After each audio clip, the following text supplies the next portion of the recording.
During the 12-day war, Iran had moved precious resources from the Fordow nuclear facility and from the Natanz nuclear facility into other facilities located elsewhere in Iran that no one knew about. Well, Israel put out a publication today saying that they've identified some of the locations. Again, this is happening in the buildup to the second war on Iran. The Russian deputy foreign minister came out after this report and said, Russia stands side by side with Iran. We strongly condemn the bullying approach regarding the Iranian nuclear dossier.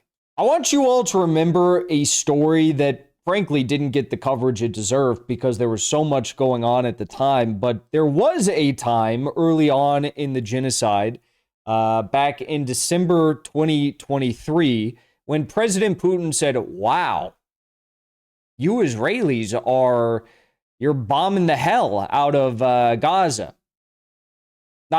Not quote unquote extremists in Gaza, but, mothers, children, fathers. You get the idea. And Putin said, Russia wants to create a field hospital in Gaza for all the innocent civilians that are getting bombed by Israel. Can we do that? Can we build a field hospital in Gaza? Because, everyone has to ask Israel first, because Israel, in effect, controls anything that happens in Gaza. Look at what happened to the Global Summit flotilla, who tried to just sail in on like sailboats with aid, nothing more, nothing less. So they just had like some food. Look at what happened to them. They got taken out to the desert and they got tortured by Israeli security personnel and Ben Gvir himself for days on end, for a full week in some cases. So President Putin said, look, can we build a field hospital in Gaza? Because this is insane what's happening. That was in December of 2023. 2 months after this all began. Israel had an interesting response. Netanyahu had an interesting response. He said, if you want to help the Palestinians, take them to Egypt and help them there. Imagine being the person that thinks you can talk to Putin like that. There's a famous quote from Putin. He said, the one thing I can never forgive is disloyalty. It's not to say that world leaders should be loyal to one another, but just don't be an asshole. Netanyahu could have been like, look, we've got a complex security situation in Gaza. We can't allow anyone in right now for obvious reasons. But instead, he said, if you want to help the Palestinians, take them to Egypt and help them there. Israel rejected Russia's offer to build a modern hospital in Gaza, demanding that Russia dislocate the Palestinians to Egypt. Another confirmation that Israel is carrying out ethnic cleansing with slaughter and massacre. Megatron said, I think if Russia wants to help Gaza, it should send... I think Russia should send them Soviet weapons, not necessarily modern Russian ones. Putin is already too quiet about the Israeli genocide in Gaza, as is China. I think it is time that something is done to stop this massacre of innocent children. That was back in December of 2023. Obviously, a lot was said, a lot was done since then. But that was quite the response to Putin. Now, it's also important not to forget that Israel did arm the Azov battalion in Ukraine in the NATO proxy war in the Donbass. Okay? And obviously, Israel took credit for toppling Russia's ally in Damascus, Bashar al-Assad, and his government, and installing the extremist elements that now reside in Damascus, groups that Israel funded, armed, provided field medical support to during the dirty war on Syria. Now it is acknowledged direct arms transfers to Kiev to assist the West proxy war with Russia. That was back in June. Israeli ambassador to Ukraine confirms Patriot transfer to Kiev. Now, why was that happening? That was happening, as you all know, because of the support that Russia provided to Iran. It doesn't take a genius to figure that out. Russia is providing support to Iran. Israel's upset with that. So they said, well, we're going to support Ukraine. Then something even more interesting happened. On October 12th, the foreign minister of Iran said 3 or 4 nights ago, there was a phone call between Putin and Netanyahu. The next day, our ambassador in Moscow was summoned, and Russia conveyed Netanyahu's message that he does not intend to start another war with our country. Iran's armed forces are at high alert because there is a high possibility of deception by Israel, and we do not trust these intentions. You remember the first time Israel was, in effect, going through the U.S.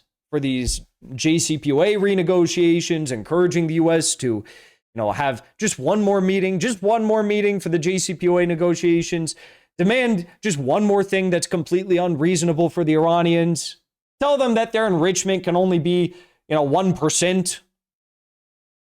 Tell them it's not okay to use their nuclear civilian energy for civilian purposes, for agriculture, for medical use. It's not okay. We will not allow this. Now, seemingly, they're going through Russia. They're saying, hey, Putin, we're not looking for another war. Even though we said at the end of the 12-day war that we will probably have another war and it'll hopefully be before December, we don't want another war. Now, this was an official phone call. The Russians put out the contents of the phone call, and this was the message. The Iranians got the message loud and clear. They said, okay, well, if you're saying that to the Russians, and the Russians are supporting us, we know what that means. There was also some unverified claims from that phone call that Israel, Netanyahu, reportedly gave a soft threat to President Putin, stating that if Russia continues to supply weapons and air defense to Iran, that Israel would have no other option but to supply more air defense systems to Ukraine, something that, as I just showed you, they've already done in the past, several times. Israeli ambassador to Ukraine confirms Patriot transferred to Kiev. Now, I will say that was unconfirmed, that Netanyahu said that directly to Putin, but that was reported, not through official channels, but it was something that was reported that took place during that phone call. I would not be surprised if that was actually said, because this phone call took place on, the days after Russia sent not one, not two, not three, but, several of these military cargo jets to Iran.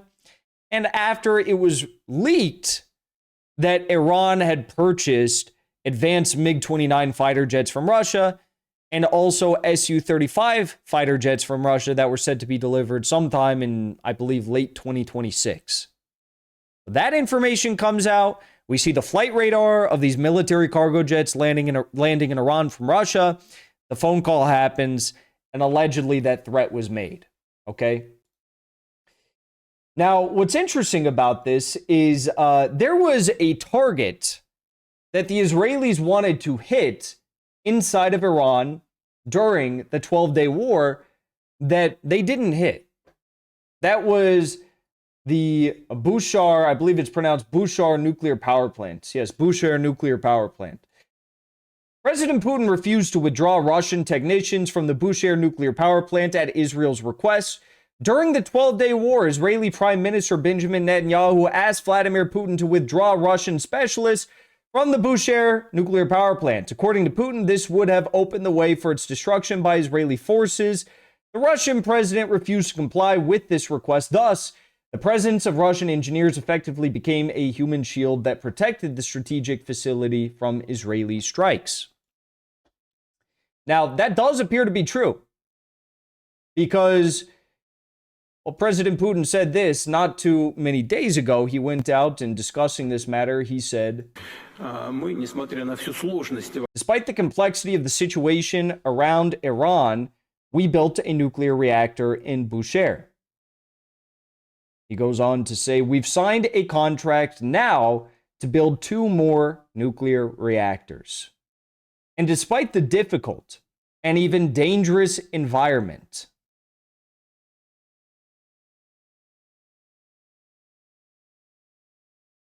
we continue this work. We are not evacuating our personnel from there. On the contrary, relying in this case on the known level of our relationship with Israel and our recovering relationship with the United States. We raised the issue both with Israel and with President Trump. We are fulfilling our functions there. Based on our view of Iran's right to peaceful nuclear energy. So there you go. President Putin said, no, we're not going to evacuate Russians from Bushehr nuclear power plant. We didn't do that. And we made it very clear to Israel that if they did target Bushehr nuclear power plant where Russia had nuclear scientists, they were going to have a very big issue. Now, today, there was a new leak from Israeli media, a report from Israeli media. And this is something that's been discussed quite a bit because during the 12-day war, it became apparent to a lot of people that Iran had moved precious resources from the Fordow nuclear facility and from the Natanz nuclear facility into other facilities located elsewhere in Iran in undisclosed locations that no one knew about. Well, Israel put out a publication today saying that they've identified some of the locations. Again, this is happening in the buildup to the second war on Iran. Israeli media today says Iran is accelerating the construction of the Fordow 2 facility, a protected uranium enrichment center linked to the Natanz complex. It was previously noted that an attack on Fordow without a simultaneous strike on the mountain complex near Natanz would allow Iran to restore its uranium enrichment program using the underground facilities located in Natanz. The Russian deputy foreign minister came out after this report and said, Russia stands side by side with Iran. We strongly condemn the bullying approach regarding the Iranian nuclear dossier. So this is Israel setting the stage for a second war on Iran. They're saying, whoa, United States, Trump, there's targets that we didn't hit. Iran did what we all knew, moved their uranium, their enriched uranium supply, to a secondary location that we didn't know about at the time, and now we have to go back in and strike it once more. We didn't finish the job. Well, I'm glad someone is now coming out to correct CIA's John Ratcliffe and others who said that all of Iran's nuclear capabilities were wiped out by the U.S. strikes, the meaningless U.S. strikes on the facilities that were targeted in the 12-day war.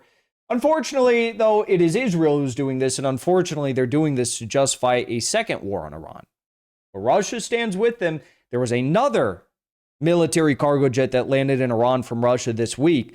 So Russia is seemingly doubling down on the nature of their support for Iran, both diplomatically in these statements and also militarily from a defense perspective, with the increased supply of defense mechanisms to Iran, directly to Iran. All I got to say is it looks like we're about to get another war. And I don't think it's going to be any prettier than the first one. I think it's going to be a lot less pretty for Israel, to say the least. 41 minutes ago, Netanyahu ordered strikes on Gaza, saying Hamas violated the ceasefire. We did talk about that. Not only did Israel order strikes on Rafah, they're also expanding the occupation. They're literally moving the giant yellow blocks that they've placed to indicate the yellow line in Gaza under IDF control.